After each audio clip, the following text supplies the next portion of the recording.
Good morning. It's the 28th of August, 2024. I'm Bear from the internet, and we are going to do the brief today. This is the preamble. YouTube gives us a 30-second timer when we first start to make sure that I'm not going to say anything crazy. Joke's on them. I totally am. It's just going to be after the 30 seconds. So good morning to replay crew, everybody on the podcast. Rate, review, like, share, subscribe, all those things. And it says we're actually live now. I see Britt Bannery in the chat. Man, Britt, it's been a hot minute. How you been, bro? Striker Kate, I was thinking of you this morning and how when 5x5, thank you. How when we gather, when we congregate together March 7th through 9th, 2025 in Fort Smith, Arkansas for the Refuge Ruckus to benefit our counter-trafficking ministry. The ropes that just came in yesterday for the epic Team Creamy versus Team Crunchy tug of war. I can't wait to drag you through the mud. So I was thinking that this morning while I was leg pressing 3 times your body weight. So I just hope as captain of Team Creamy, you guys are out there putting your PT in, because I certainly was this morning, as was everybody else on Team Crunchy. That's right, Carme Turner. Good morning, Team Crunchy. There you go. Now, it is the 28th of August, 2024. We're going to talk about Ukraine today. We're going to talk about Israel. We're going to talk about Trump and Kennedy. Also, did you notice that Tulsi has come behind Trump and Kennedy in support of that campaign?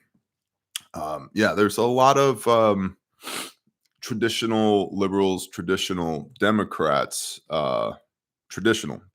not this most recent wave of blue-haired, gender-confused screamo morons, but traditional Democrats that are falling in line to support Trump. That's super interesting. We're also going to talk about an admission by Mark Zuckerberg that the Biden-Harris administration, prior to the previous selection, whatever you want to call it, absolutely told them to censor election posts, and specifically posts about Hunter Biden's made-up laptop that we all know. William Smith, Team Creamy, baby. Oh, repent and be baptized in the creamy peanut butter. Laptop. Anyway, it's real. And then we may touch on Kamala. So with that in mind, on Monday, Russia launched one of its heaviest strikes ever against Ukraine.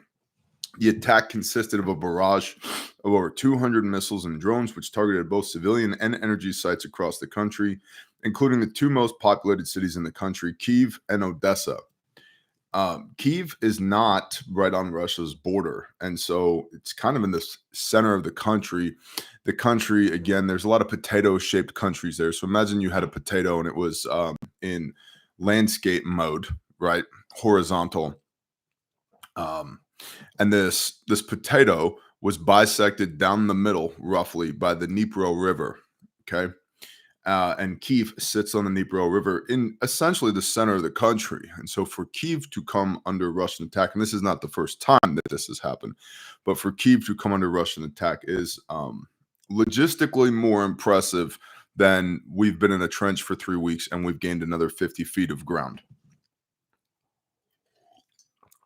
One member of Ukraine's parliament said that 15 regions were hit.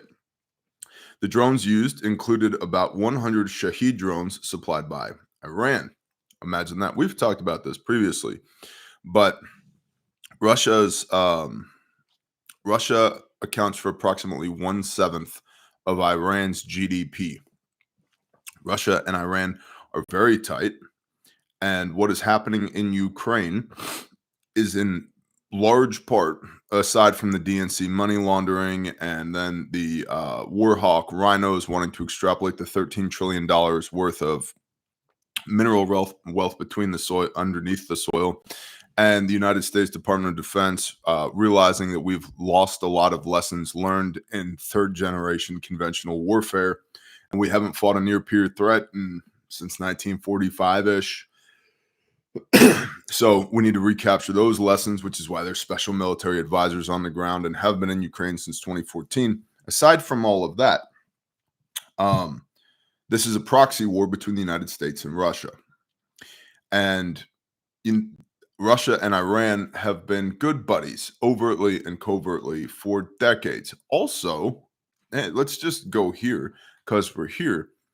Very rarely discussed, but the Iranian component of the September 11th, 2001 attacks that were perpetrated by ISIS and Al Qaeda, right? And Osama bin Laden. Yet very few people talk about Iran. What about the 1983 barracks bombings and embassy bombings and all? Like, Iran is not a bunch of good dudes, and they are in large part funded and supplied by Russia. So it shouldn't be surprising when Russia is therefore using Shahed drones, which are large and loud and not very technologically advanced, but they get the freaking job done, to attack Ukraine, because Ukraine is a proxy war in large part between the United States and Russia. Overall, 6 people were killed and 30 were injured. The Russian ministry said in a Telegram post on the day of the attack, quote, "All designated targets were hit. As a result, there were power outages and rail transportation of weapons and ammunition of the line of combat contact was disrupted." So again, as discussed on Monday, another example of Russia intentionally targeting dual use or civilian infrastructure in this war in Ukraine. And the reason I bring that up is from a preparedness standpoint, we all have to onboard the concept that the infrastructure, as we understand it, is a very juicy target. It will be targeted, and therefore it will go away. Whether that's on a tactical level or a strategic level, whether that's local, regional, national, it will go away. And so therefore, you need to be adequately prepared so that when it goes away, you don't go away with it. Russia's goal was to terrorize all of Ukraine. That's a quote. Quote, "terrorize all of Ukraine," end quote. And quote, "to deprive Ukrainians of electricity." And to deprive Ukrainians of electricity, quote, according to Ukraine's parliament. Now, clearly they're biased. National Security Communications Advisor John Kirby of the United States said to reporters, quote, "This is a classic play out of the playbook for Vladimir Putin to go after energy infrastructure, particularly as he knows the weather is about to turn and people are going to need heat and power a lot more as things get colder in Ukraine." Full spectrum dominant survival of the wisest. Mr. Pastor Brother Bear, please get in touch with Jeffrey Prather for collab/interview. Hey man, have him contact me. I'm not that hard to get a hold of. Admin at Bear Independent. I have a note here on my desk, Jeffrey Prather. Have him reach out. We get about 10,000-ish emails per day. There are 4 people on my staff whose job it is to sort emails, and then the 20 that I need to see per day trickle up to me. And that's not an exaggeration. Between Patreon and YouTube and Refuge Medical and Grindstone Ministries and Caleb House, we get a lot of freaking emails. But have him email me. High ideological alignment. Okay, cool. I'll tell you this. I would not be opposed to collabing with anybody that has a high degree of ideological alignment, comma, I'm terrible at chasing people. Like, I just don't do it. I don't do it in real life. I don't do it on the internet. I don't do it. I'm here. You want to have a conversation? Come see me. After this attack, President Vladimir Zelensky called on Western allies to drop restrictions on long-range defensive strikes and added, quote, "It is crucial that our partners uphold the commitments we've made together, in particular regarding air defense systems, missiles for them. We must finally unite in our efforts to shoot down Russian missiles and drones," end quote. Okay. He also said, quote, "Across Ukraine, we could do much more to protect the lives if the aviation of our European neighbors operated in concert with our F-16s and air defense systems. If such unity has proven effective in the Middle East, it must work in Europe too," end quote. It's interesting that Zelensky is calling Ukraine Europe, because they're not quite Europe, but they're not Europe. And so I don't know if any of y'all saw or heard the interview with Sean Ryan and former President Donald Trump. I thought it was a well-done interview, and it's a huge win for Sean Ryan. That's awesome. I'm very happy for him. That's amazing. One of the things that Trump talked about in that interview is that It's ridiculous that NATO, thus far, by our best estimates, is the United States has spent $250 billion in Ukraine, and Europe as a whole, which has an approximate GDP to the United States. All of Europe has an approximate GDP to the United States. All of Europe, which is interesting because when you hear about this thing that happened in France or Germany or Poland or Italy or whatever, like they're like states of the United States of America. Okay, they are countries in of themselves, but they are like states in the United States of America, just from a population density standpoint and from a GDP standpoint. And then, of course, you look at certain states like the state of Texas that accounts for, on average, 1/4 of the country's GDP. And I estimate that's going to grow since Texas opened its own stock exchange, and $1 trillion of value has fled from California, and $1 trillion of value has fled from New York since they opened it. But I digress. Trump's point was that with comparable GDPs between all of Europe and the United States of America, the U.S. has invested $250 billion, $250 billion. And for those that aren't good at big numbers, that's $250,000 million we have invested in Ukraine. Just some quick back of the napkin math. That's $100,000 for every citizen in the United States of America. It's $100,000 for every citizen. Notice I didn't say illegal alien. I'm not like California that's trying to approve a law right now that would give illegal aliens $150,000 for first-time home buyers, or Kamala Harris that wants to give illegal aliens $25,000 of your taxpayer dollars for first-time home buyers. But I digress again. Digressions upon my digressions. So Europe has only spent 50 to 75 billion, but the US has spent 250 billion of our taxpayer dollars. Ukraine's not on our doorstep. It is on Europe's doorstep. And so Europe should be far more concerned than they are, because don't believe what people say, believe what people do. Europe should be far more concerned than they are about this whole thing in Ukraine. Shifting gears, this last weekend, Israel launched preemptive strikes on southern Lebanon in response to what it said were preparations of a large-scale attack from Hezbollah. Then came a barrage from Hezbollah, after which the group had announced that its retaliatory strike was over.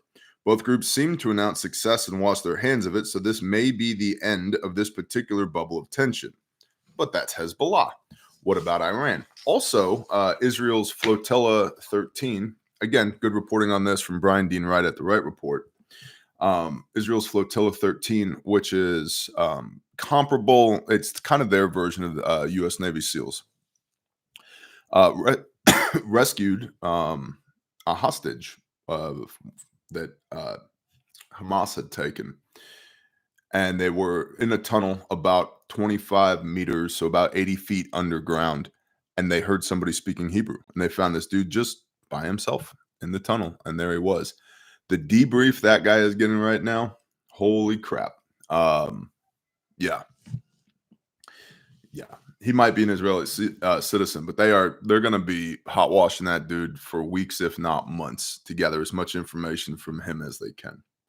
And he's been down there a long time, and he was by himself. So is he a sympathizer? Has he turned? We're like, what's up? There's a lot of questions there. At least if I was Mossad, I would have a lot of questions. Israel ambassador to the United States, Michael Herzog, said the very strong posture the United States had in the Middle East is what prevented a retaliatory attack from Iran, staving off a wider war. He told CBS News, quote, "I think the Iranians are contemplating an attack on Israel, but decided for now to put it on hold. And I think the main reason for that was deter message from Israel and the U.S. and a very strong U.S. posture in the region, which tells you that you can deter them," end quote. The Iranians have a long memory as well. Most of the enemy combatants over there have a very long memory. And so if they can't attack right now, they'll wait till all the U.S. warships go home and Israel slacks off on their security, and then they'll attack. But I digress. The Hill reported that about 40,000 U.S. service members, an aircraft strike group, and a guided missile submarine have all been assigned to the region.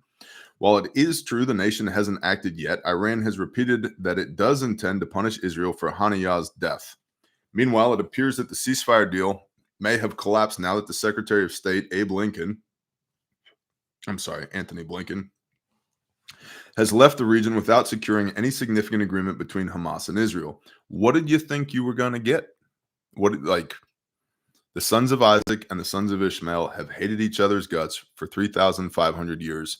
They're not going to start playing well in the sandbox now. It's not going to happen. And the person that does get a treaty between them to where they do lay down their arms, biblically prophesied, is the Antichrist.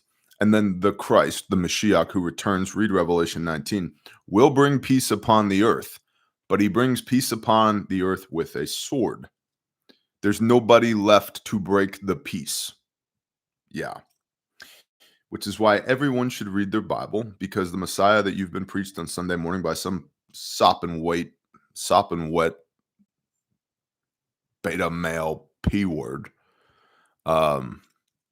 is not the Messiah that's returning. And I don't want you guys and girls to get it wrong when he does return. Okay? Good talk.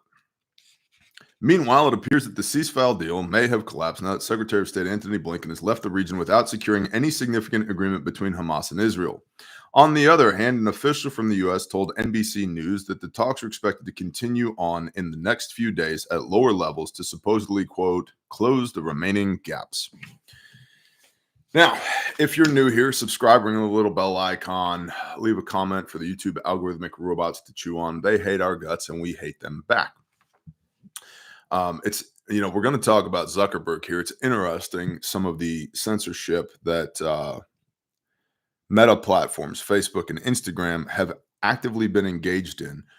It's also interesting that some behemoths like Google have not yet been brought to task. And the only reason that we have confirmation of this censorship by meta platforms, Zuckerberg, is that Zuckerberg issued a memo detailing it.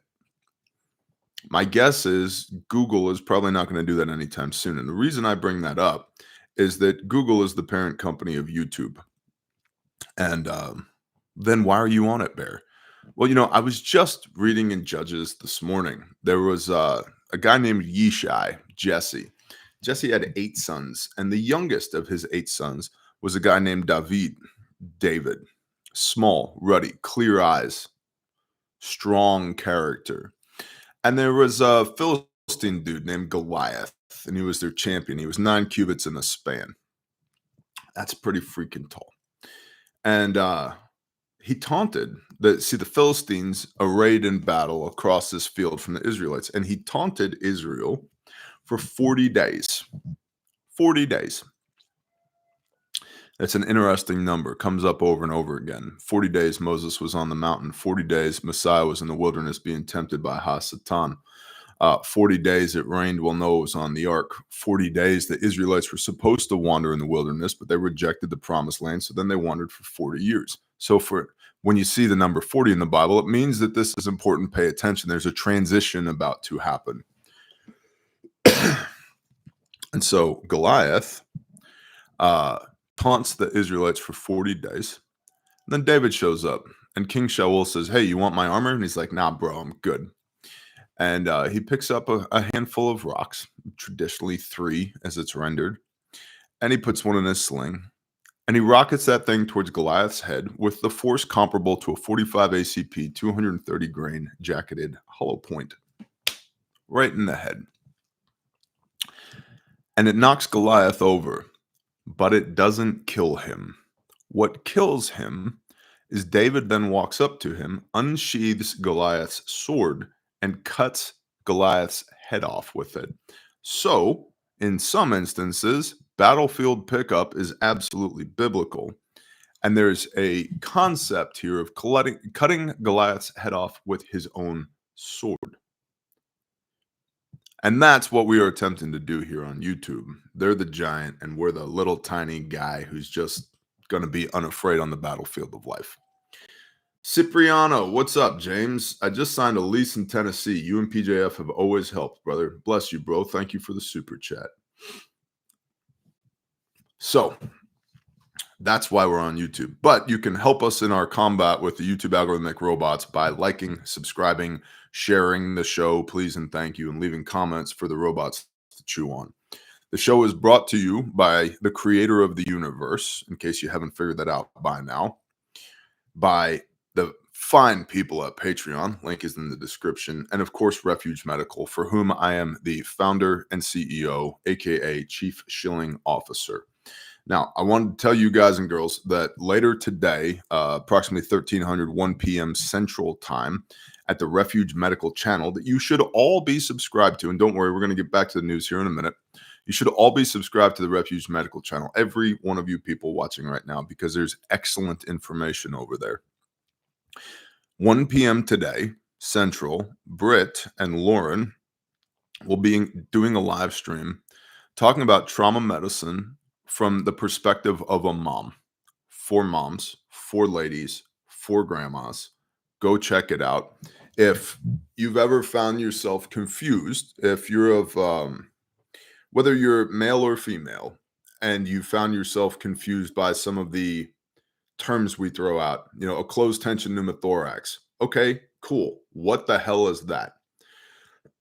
Or a critical arterial bleed. What is that? What does that mean? Let's talk about irreversible hypovolemic shock. You're like, shut up, Bear. What? Give me layman's terms. That is the live stream for you. Please go watch that today. They're going to break it down Barney style from the perspective of a mom. They're going to be taking all your questions. It's going to be really, really, really good. I'm a dad. Can I watch? Yes, Todd Nog, you can also watch. You are welcome to watch. And as Patty said, Liberty is fire. Yes, and Liberty will be hosting the live stream today at Refuge.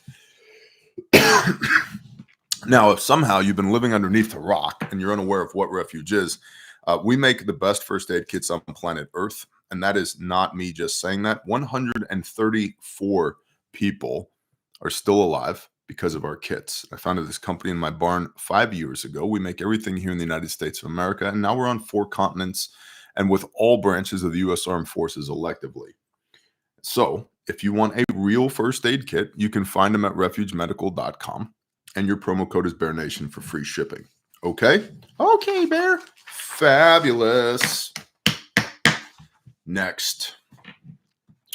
Here's a little anecdote for you from Russia today. Boeing tire explosion kills 2. Do any of y'all still fly? Like, you can't pay me to get on a plane right now. And it's been that way for years.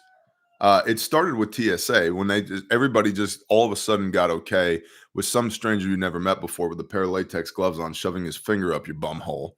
Oh yeah, that's normal. Oh, well, it's what you got to do. No, you don't got to do nothing. Sir, your wife has been selected for additional screening. We're going to bring her over here and grope her in front of the entire airport. No, you're not. No, you're not. I mean, not if you value being able to chew food and walk and breathe. No, you're not. So for me, it started with TSA, and then COVID just drove it into the ground. And now, as a result of the still ongoing effects, follow-on effects of the global pandemic, the manufacturing quality of critical parts across myriad industries has all fallen. I don't fly. And I'm not afraid of flying. I'm just not going to be subjected to the government probing my anus or groping my wife or planes falling out of the sky and there's nothing I can do about it. I'm not in. I'm strapped to a seat at 38,000 feet going Mach 0.85. It's like in the famous words of Dolph Lundgren from Rocky IV, if he dies, he dies. It's just nothing I can do about it. Exactly, Nick. Plus, I can carry. That's why I drive. It's a big part of why I drive, because I can drive wherever I want to. Well, what happens when you go to blue states? I don't go to blue states. I don't go. I'm not going to go there and give them my time and my money and be subjected to their bullshit laws. I'm not going to do it. Anyway, Boeing had another issue. Tire explodes, kills 2 people. Hartsfield-Jackson Atlanta International Airport on Tuesday. The Boeing 757-232 jet belonged to Delta Airlines and has been undergoing maintenance at Delta Technical Operations Maintenance, Delta Tech Ops hangar since Sunday. It remains unclear what caused the explosion. However, according to Fox 5 Atlanta, the tire had already been removed from the plane at the time. The blast sent a piece of metal flying like a missile, killing 2 employees instantly. Sounds like overpressure, or it could have just been a bad tire or a bad wheel because of manufacturing. Blah, blah, blah, blah, blah, blah. But, dude, you guys can keep it. I'm not interested. I don't want to fly. Unless it's private charter, which is exorbitantly expensive unless you have friends. And it's a whole nother. Let's bring this back to preparedness. I don't have any friends that have planes.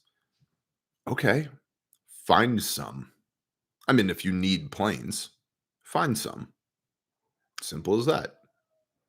Well, how would I find that? I don't know. Where do plane people hang out? Private airports, golf clubs, the country club. So you take a shower, you wash your dirty butt, right? Maybe like trim up your beard. You put a shirt with a collar on it. You deep conceal carry. Find some jeans that aren't stained with, hydraulic fluid. And you walk in there. Table for 2, please. Sir, are you a member? No, but I'm interested in becoming one. Do you have a pamphlet or brochure I could check out? Also, I'd like to see the menu. Oh, yes, sir, right away. And then you walk in there and you humbly own the place with your presence. And then you talk to people. What a concept. It's called networking. What do you do? Oh, I'm for the preservation of life. And then you just let that hang there. And then they go, what does that mean? Now I have permission to explain who I am and what I do. Well, what are you doing here? Oh, well, we're kind of new to the area. Business has been good, and I don't know anything about golf, but I figured I should learn. I like the physical training aspect of it. Lots of walking. That's good. I get my steps in. It's all bullshit. I'd rather go lift heavy things. But yeah, I like getting my steps in. And then B, we're trying to take our business to the next phase, and I figured that this would be a good networking opportunity because they're there for the same reasons. One of us, one of us, one of us. Build rapport. Build rapport. Hey, what are you drinking? Oh, this is Macallan 12 year. Oh, what are you drinking? Oh, it's Bombay Sapphire Martini. Cool. You know what? I've always been more of a gin martini guy than a vodka martini guy. Oh, ha, ha, ha, ha, ha, ha. Now I have friend with plane. And you know what friends with planes have? Other friends with planes. And you can do that with everything. What do you want? But I really need a school bus. Find a school bus. I need a piece of land. Find people who have land. I need a insert thing here. I need a doctor for my mutual assistance group. Where are doctors? At doctors' offices and hospitals. Build rapport, make friends, talk to people. Okay? Okay, good talk. Axios reporting. Emboldened anti-censorship movement takes on 2024. An anti-censorship movement born from the chaos of COVID and cultivated on platforms like X is increasingly aligning with the Trump campaign and scoring some big wins. Championed by Elon Musk, Robert F. Kennedy Jr., and disaffected liberals, this loose network of dissenters views censorship, real or perceived, as the existential question of the 2024 election. Now, I don't know about you. Pausing here. Shalom, Sister Dana. I don't know about you, but censorship is not the cornerstone issue for the 2024 election for me. It's an issue. My primary issue is the economy. That's my primary issue. Because I think most of the other issues are not federal issues at all. So that nobody in Washington, D.C. should be talking about them. It's as simple as that. Show me the amendment where it says that you have the authority to enforce this. And if you can't, I'll see you in court because I'm going to keep doing what I want to do. Somebody's got to stand up. 100%. And if you stand up in your plate carrier with your rifle, and I'm not saying there isn't a time for that, I'm just saying we're not there yet. You stand up onesies, twosies in your Spartan armor level 3 plates and whatever, and your rifle, onesie, twosie, they'll take you out in a heartbeat. You know why? Because you're dressed like and acting like a combatant. That's why. Tyranny, actual, end economy. Striker Cade, right? That's what I'm saying. Tyranny, actual. The government has no purview over this. Simple as that. Shut up. You're trespassing. Get off my lawn. And then the economy. Stop taxing people to death. Stop giving my taxpayer dollars to people that don't deserve it halfway around the world. Stop laundering my taxpayer dollars back into your Democratic and Republican election funnels. Stop funding people who are here illegally. Stop. Just stop. Okay. So censorship is an issue for me, but it's not a cornerstone issue for me. Your mileage may vary. You do you, boo. But I don't know about you. I talk at the internet like every day. And while censorship directly affects me. And therefore, trickle down effect, it affects you as well. Because there's lots, you guys have been here. Some of y'all have been here long enough to know, especially during the COVID time, you've seen my live streams pulled mid-sentence. I've had live streams disappear, no longer on the YouTube platform. Had multiple posts pick a platform taken down. I'm currently operating with 2 channel strikes for bullshit, and if I get a third one, which I'm unafraid of, they'll pull the channel immediately. And when you get 3, it's not you can't upload anymore. They delete your channel. It's gone. Okay. So censorship definitely affects me. That being said, lower my damn taxes and stay out of my business. Those are my cornerstones. Back to the article. Axios has reported in the past on the growing movement of wealthy anti-establishment renegades, mostly united by their hatred of DEI policies. Well, I'm not wealthy. I am anti-establishment, and I hate DEI, so that's cool. Mainstream media and elite consensus. Presented with a binary choice this November, many, like Musk, are now explicitly supporting the candidate who hews most closely to their view of free speech, Donald Trump. This week alone has produced 2 of the anti-censorship movement's biggest political breakthroughs.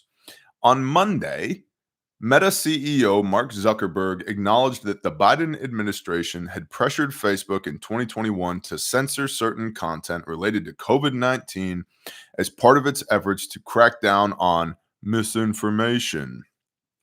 Zuckerberg expressed regret over the situation and also said Facebook had erred when it temporarily demoted a story about Hunter Biden's laptop in late 2020 out of concern that it was Russian disinformation.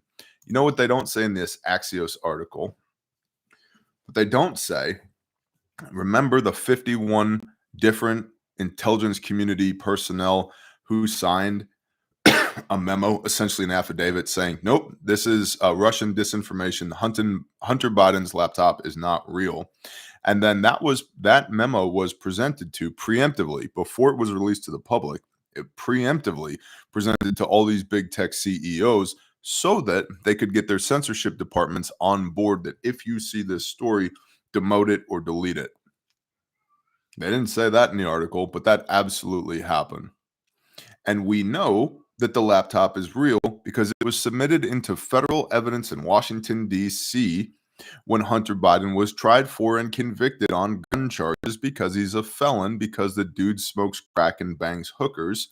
And that has nothing, it's not even close to the fact that there just came out in a congressional committee that Hunter Biden extrapolated $27 million on one business deal using his father, Joe Biden, as leverage. They're all freaking crooks, man. As far as I'm concerned, line them up in the streets, blindfold them, give them a cigarette, and then set that thing to full auto and let it rip. I said the quiet part out loud. Just let them have it. 762 by 51 or 50. 12.7 by 99 if we got it. Whatever. So the laptop's real. We know it's real because, again, it was submitted into evidence in a federal trial in Washington, D.C.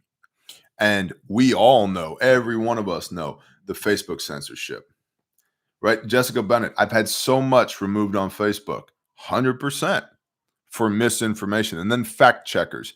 Define fact checkers. Here's a narrative that aligns ideologically with the person who's fact checking, so therefore it must be true. Notice, and again, the word narrative is something that we've all just grown accustomed to. A narrative is a storyline of fiction. A narrative is a storyline of fiction. Well, what narrative do you subscribe to? None. The truth, homie. That's what I want. I want the truth. I don't want a narrative. And I certainly, the enemy of my enemy is not necessarily my friend when they're all playing make-believe. Okay? And they're all trying to coerce you and shape behavior and censor speech. And, the rhinos, oh my gosh, the rhinos. We'll go to rhinos next in a moment. So Zuckerberg expressed regret over the situation and also said Facebook had erred when it temporarily demoted a story about Hunter Biden's laptop in late 2020 out of concern that it was Russian disinformation. Conservative media and free speech advocates erupted over what they saw as an admission of big tech censoring dissent at the government's request. And then we've got a tweet here on X from Robert F. Kennedy Jr. that says, looks like Mark Zuckerberg has joined the ranks of the crazed conspiracy theorists who claim that the Biden administration pressured Facebook to censor dissent during COVID. Yeah. Then it goes on and on and on from here. Apparently, a bunch of independents who were supporting RFK Jr. aren't necessarily happy that he's now endorsing Trump because of Trump's Operation Warp Speed and RFK being, anti-vaccine and all of that. And I understand that. We talked about this on Monday. I do believe that Trump is the lesser of two evils, but Operation Warp Speed, I'm not a fan of. Bump stock ban, not a fan of. I'm a take the guns first, then ask questions guy. Not a fan of that. Come and take them, bro. Send your best. It's going to get ugly. And I understand it's the lesser of two evils. We need to stop choosing evil. And the more complex a system becomes, the more vectors for attack and the more modalities of failure it has. The federal government is so bloated that we will always be forced to choose between two evils because the system in of itself is evil. And even if, take that term evil and maybe just take the righteous judgment out of it and just look at it objectively, practically. It's too big. It's too complex. Complex systems fail. Keep it simple, stupid, right? It has too much purview. There's too many people. There's too many entrenched deep state politicians, the bureaucrats that have been there for 20 plus years that are unelected, appointed, friend of a friend nepotism that do not at all care about your well-being or my well-being. They are there to get a paycheck, punch the clock, and advance their own personal ideologies and agendas. It's too big. It's way too big. And large complex systems fail. And they have multiple vectors for attack. And so too many people on the payroll. Exactly, Texas Sheep Lady. We are $36 trillion. That is $36 million in debt. Huge deficit spending. Money is losing value by the day. And we're like, we need another 87,000 IRS agents. It's like, you need to shut the hell up and fire everybody. Javier Milei, Argentina, love him, hate him, the chainsaw guy.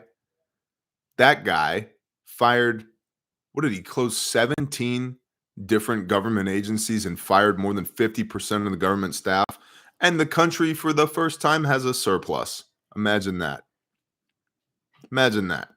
We need some of that here. We cannot support this bloated system. Also from Axios, speaking of rhinos, I've had this cough since I had COVID or whatever it was 2 weeks ago, and it's this just dry, annoying cough that just hits me out of nowhere.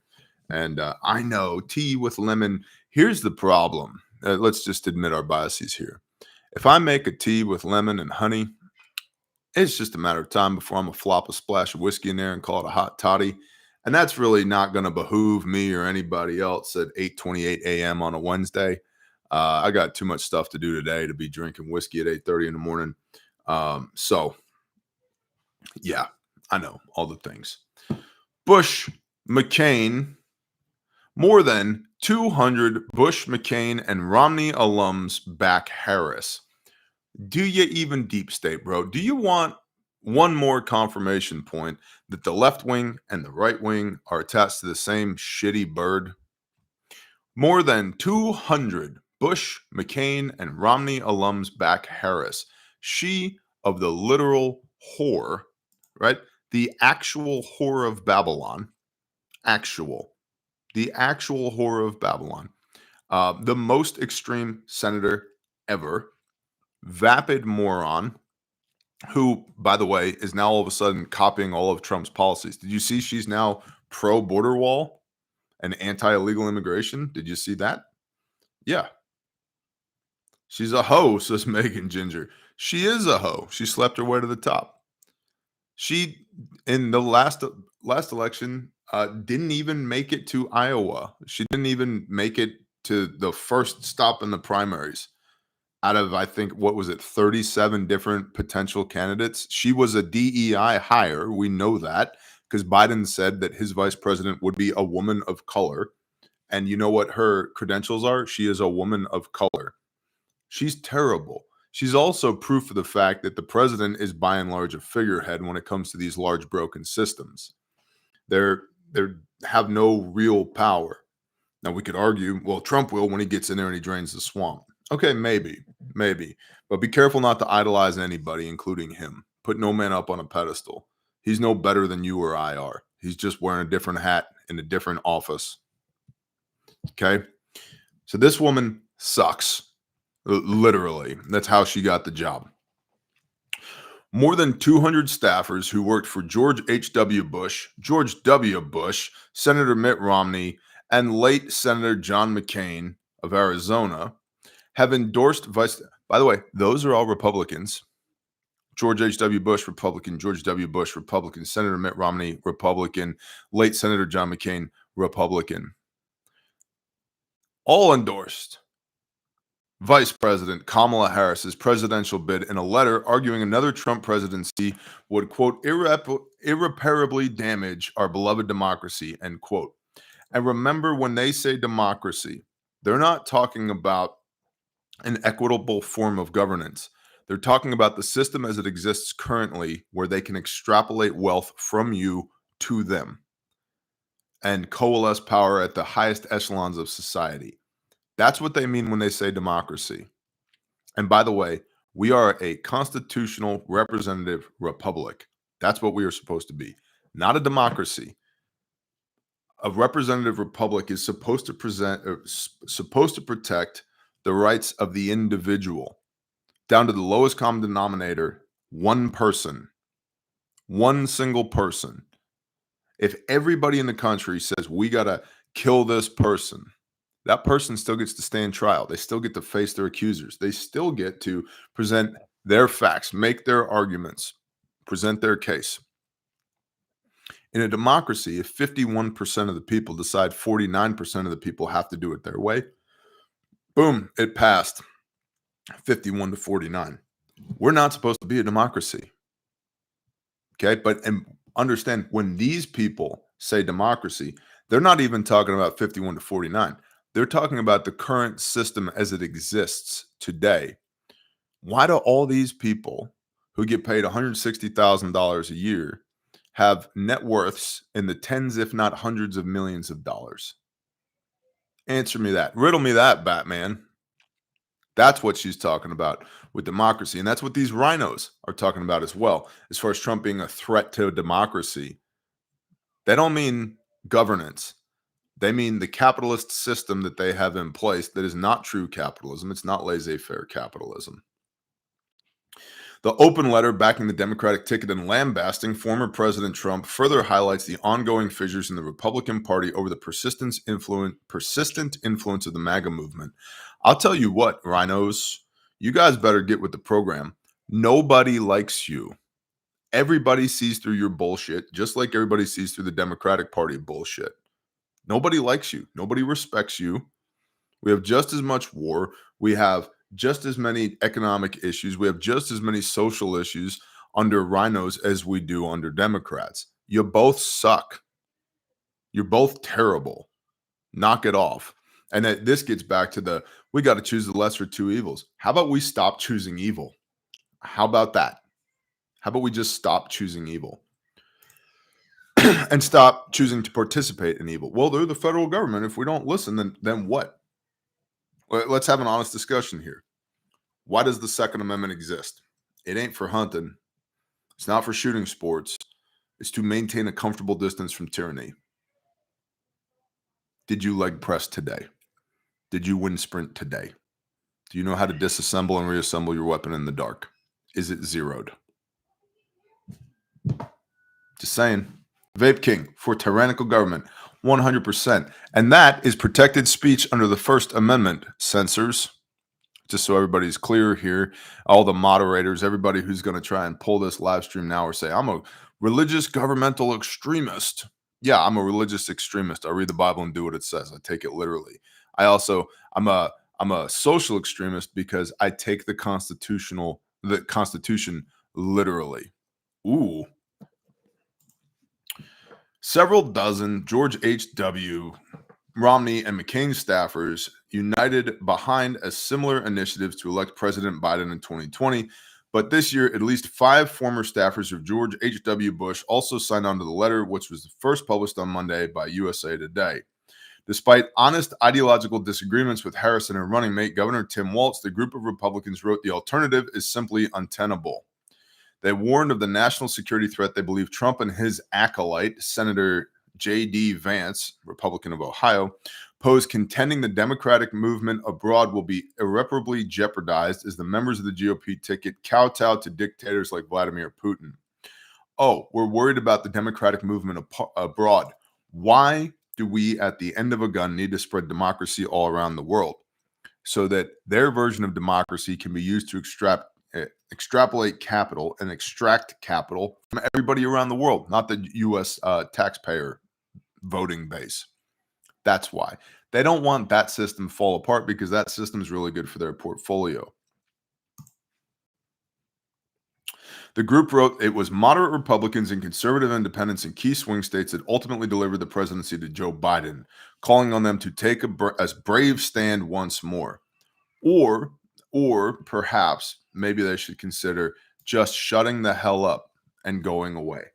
Potentially making sure they have dual citizenship with some other country that they are amenable with, because at some point, the American people are going to have had enough.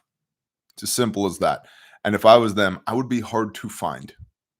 I would be very, very, very hard to find, because it ain't that hard to find people. I mean, we do this with calebhouse.org every day of the week. We find people. Now, we find pedophiles so we can bring them to justice and rescue kids so that we can restore them. But if some nerds with laptops can do it, it ain't that hard to find people. It is not that hard to put together a pattern of life on somebody. So if I was these assholes, I would be really difficult to find, because democracy is failing. Their version of democracy is failing, and the proof is in the pudding. Every single person I know, those that are not wealthy and those that are, every single person is not doing well right now. Everything's performance and, quarterly revenue is down. Costs are up. Tyranny's up. People are getting pissed off, and they should be. They should be getting pissed off. And I will remind you, we're 248 years in of the 250-year-ish natural life cycle of an empire. Sir John Glubb, The Fate of Empires, referenced and constantly recommended by Pastor Joe Fox of Viking Preparedness. 2 years. 2 years, statistically, from this empire dying. And if the dying of this empire is their version of democracy dies, I'm in. I'm in.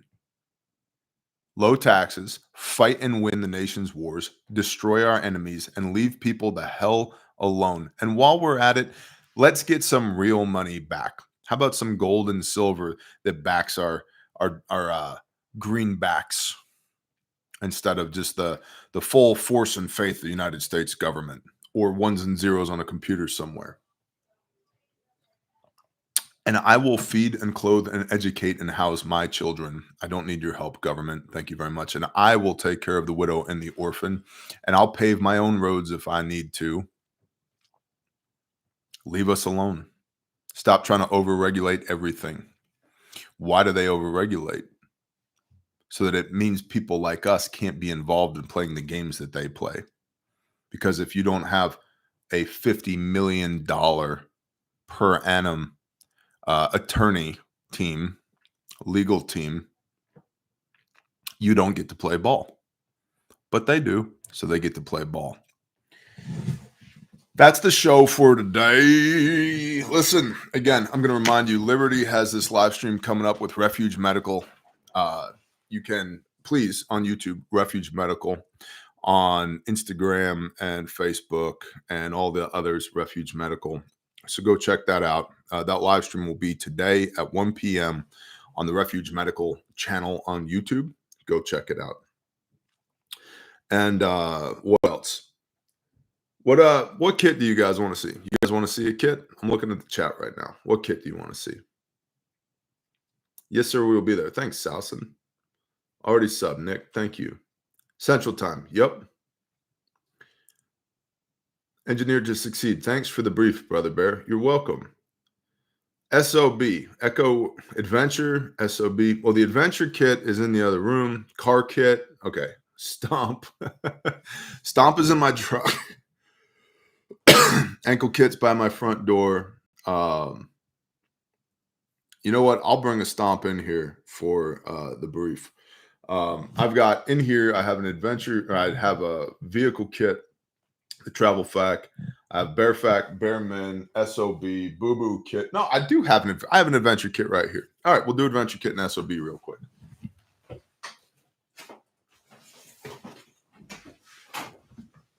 Oh, and my wife. Oh, hold on. The star of the show. Oh, hello. Oh, hello. Come here, sweet girl. Oh, hi. Hi. You want to tell the people about the ankle kit? Is that what you want to do? Yeah. Is this good stuff? Don't eat it. No, that's a decompression needle. You can't have that. What? What is it? You see that baby? Yeah. That's you. Yeah. Speaking to the microphone. Yeah. You gonna do it? Like I won't eat your finger. What's up, weapons junkie? Shalom, bro. All right. Tell him. Say, do the things, Bear Nation. Yeah. Yeah. You gonna have a good day today? You gonna terrorize the infidels? Yeah. Did you tell Striker Cade you're coming for him, Team Crunchy? Yeah. You captain of Team Crunchy? Mm-hmm. Yeah. Yeah. Okay. Love you. Thank you. All right. Commonalities between all these kits. They're all made in America. They're all guaranteed forever. And when I say made in America, I don't mean we assembled them here. I mean we literally make the nylon here in America. We sew this. Americans sew this right here in Oklahoma. Right here in Oklahoma. That's right.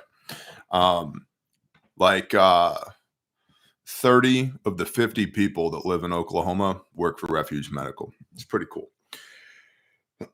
So, adventure kit. This is the adventure kit. This is a large comprehensive kit.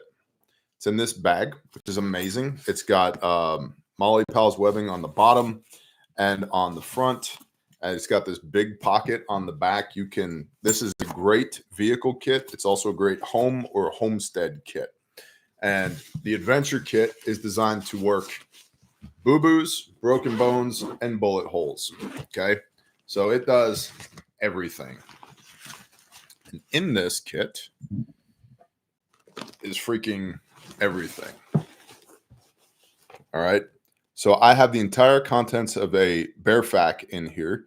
So that's going to be tourniquets, pressure bandages, hemostatics, wound packing gauze, chest seals, nasopharyngeal airways, decompression needles, gloves, shears, cravats, triangle bandages, duct tape, et cetera, et cetera, et cetera, et cetera. Mylar blankets. So for your trauma, which means critical bleeds and penetrations to the pleural space, your chest. Okay. I've got all of that in here.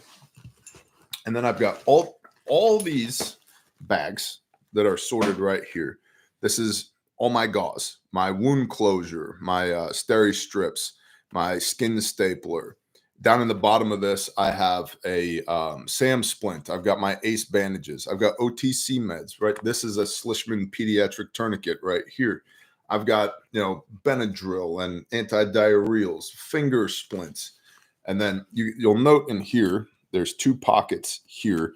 By the way, if you're looking for a bailout bag for your truck or your car or whatever you might have, the bag only on this was done intentionally. 2 AR mags fit in this pocket, 2 AR mags fit in this pocket. You have the whole center area. You can put a Bearfac in the center of this if you want, fit a couple of Nalgene bottles or a poncho or whatever you want inside of there. And then there's another pocket on the inside right here that has a bungee cord and has a Velcro closure. And then in there, I've got, all of my creams, my triple antibiotic and burn gels and skin glue and steri strips and Band-Aids and all of that. And so this is a very comprehensive kit. Very comprehensive kit. And the bag itself is a phenomenal bag. If you're looking for a shoulder bag, and listen, hear that? Metal hardware, not plastic like the air quote competition. Made in America, guaranteed forever. Very comprehensive kit. And it makes a great truck kit. It makes a great home kit. It makes a great homestead kit. The Adventure Kit 1.0, the first one I ever built, lives on top of my refrigerator. Is the zipper metal also? The original one lives on top of my refrigerator, and I've put people back together with it, but more so, I put more dogs and more sheep back together with it. And so it makes a great overall kit. Now let's contrast that to the SOB. Small of the back. Small of the back. Here's my hand. Here's the SOB. Okay. It's little. This weighs as much as one loaded AR magazine. Okay. And it's tiny. It's compact. I've got a Committee on TCCC recommended windlass tourniquet on the bottom here, cat or soft T, either one. This has a soft T on it. And this will attach to your war belt, your plate carrier, your chest rig, your rucksack, whatever you want. Got 2 malice clips on the back here to interconnect with your pal's webbing. And then the way this works is I've got my tourniquet on the bottom with a bungee. I can rip that off with either hand if I need it, and that's important. And then I can pop this open, pull out the little pouch, and then this little suitcase right here that has our Made in America tag on it. These, if you are with an agency or a unit where you need sterile equipment, these can also be anything we make can be produced sterile. No tags, no flags, no none of that. So that's something for you to know as well. We've done that for a few of our homies as well. All right. I've popped this open. And then in here, I have a very compact but very capable kit. All right. And so this is going to be essentially what's called like a blowout kit. So this is going to be your massive bleeding, airway, and respiratory. So for massive bleeding, I've got my tourniquet for my extremities here. And then inside of this little pouch, I have a flat trauma bandage, pressure bandage right here. And then for wound packing, I have not just compressed gauze, but I have compressed gauze. And then I've also got my combat gauze as well, hemostatically impregnated combat gauze. I've got my gloves because if it's wet and not yours, don't touch it. I've got my Sharpie for marking my casualty and marking my tourniquet.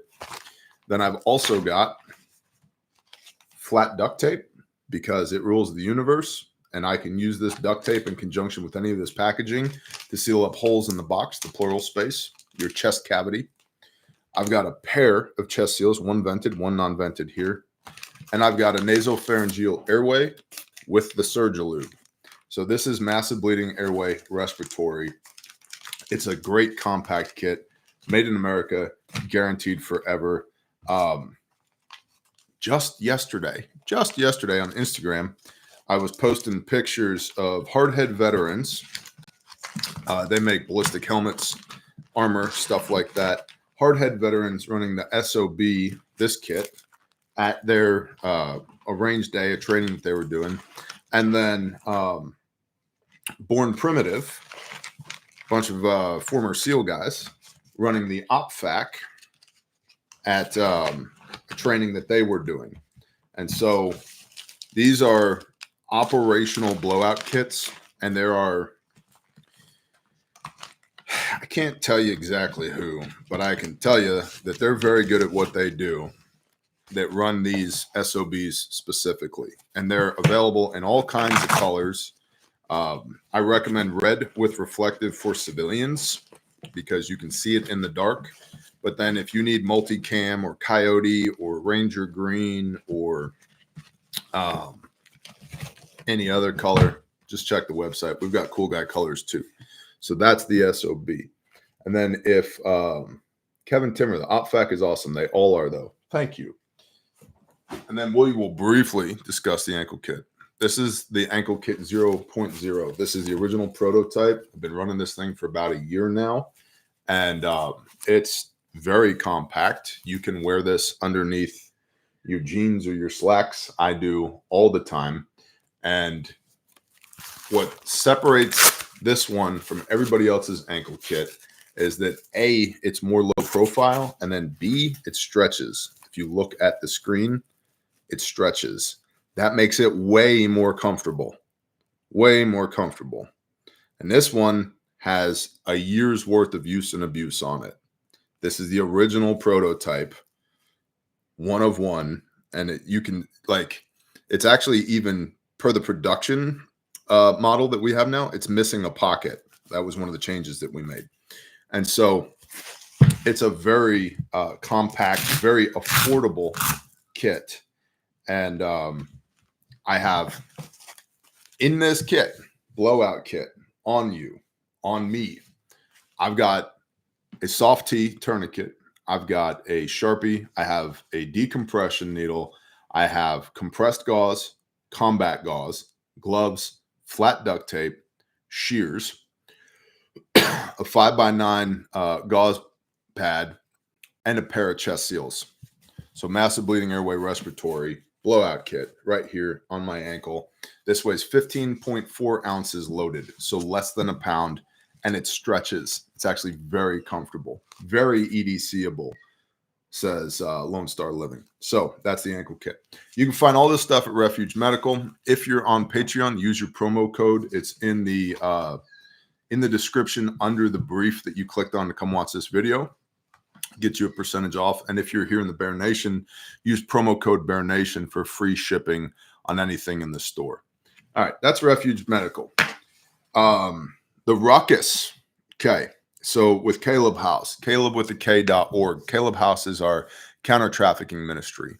What that means in a nutshell, we are nationally registered 501c3.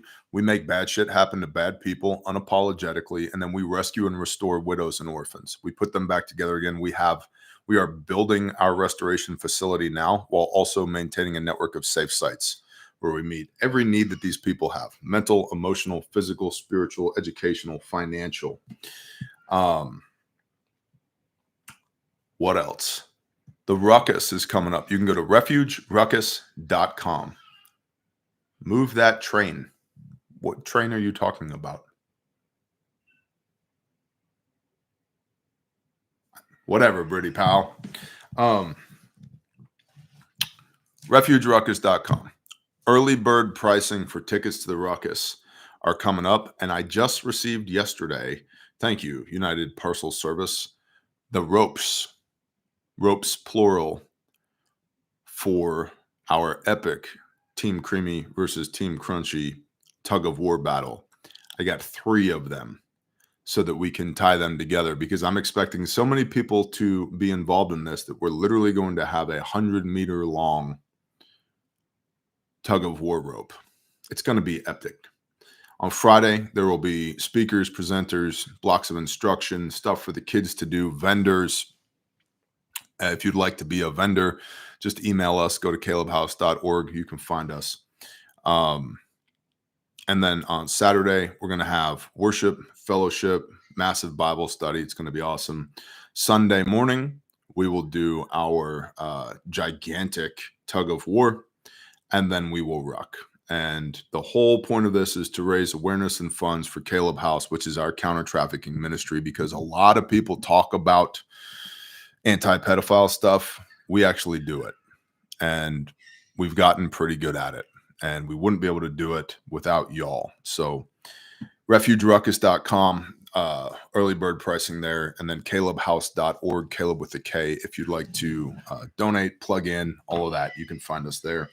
And last but not least, Grindstone Ministries, we continue with our ongoing praise of Miss Jacqueline Hembry, who has, at a time when we ran out of Bibles to donate and the printer is backlogged and won't have any more until December, Ms. Jacqueline Hembry donated 40 more copies of the scriptures to us so we could donate them to you. And so if you find yourself without a copy of the scriptures, just come see us at grindstoneministries.com. Links in the description for all this stuff.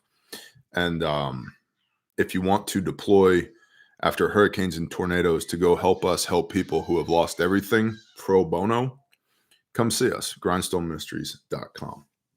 And with that, shall we pray? Yes, we shall.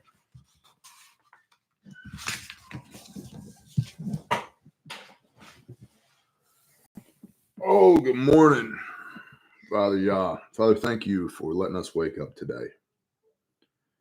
Father, I know for a fact there are people within the sound of my voice that are going through some stuff right now. And so I just pray that you'd be very near to them, that you would minister to them, Father, that you would shore up broken hearts, and that above all things, your will would be done.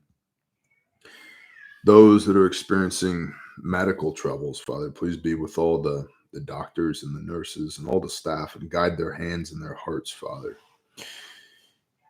Let your will be done, but I do pray in an intercessory fashion that your will would be miraculous healing, not for our glory, but for yours, to build testimony, to be a witness.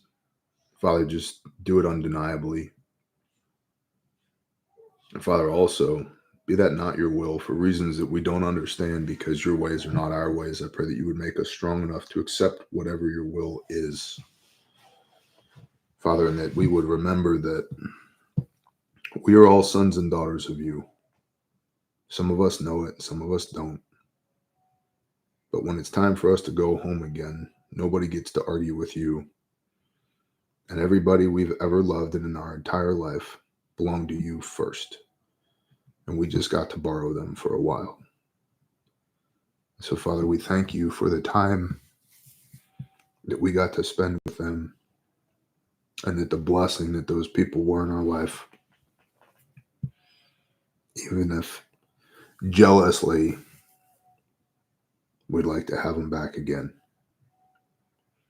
But Father, we love you and honor you and praise you, and understand that even if it doesn't make sense to you, that it does work together for your glory and for the glory of those that love you. And so we trust and we believe that even in the pain and the trial and the heartache, Father, that you have our best intentions at heart. So, Father, heal those that need healing, and if not, heal our hearts. Father, please be with these people today. Father, please be very near to them. Give us strength and power and authority in the name of Yeshua HaMashiach to be your hands and feet. And pour out your spirit on us that we would have the conviction of the Ruach HaKodesh to go where you need us to go and say what we need to say and be who you need us to be for the accomplishment of your will, not ours. Let us fear nothing but you. Father Yah, be there anything within the sound of my voice that's not of you, we come together in agreement and rebuke it in the name of Yeshua HaMashiach and command it to flee. Father, please backstop us with your love and your mercy and your just miraculous provision and protection and blessing, and please make your face to shine upon us this day. Father, let us be a light unto the world.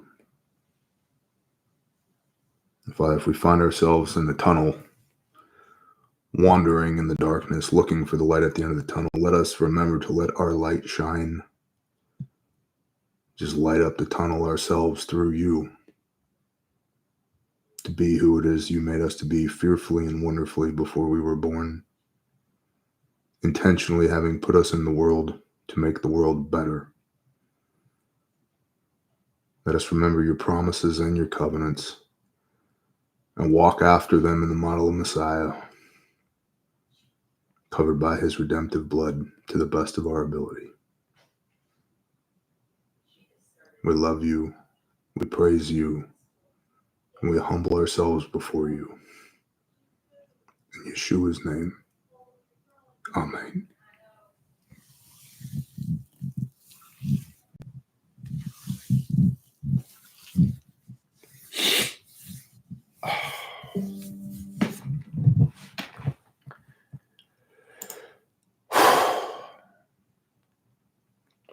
Y'all have an awesome day. I will see you when I see you. Go be the light. Shalom.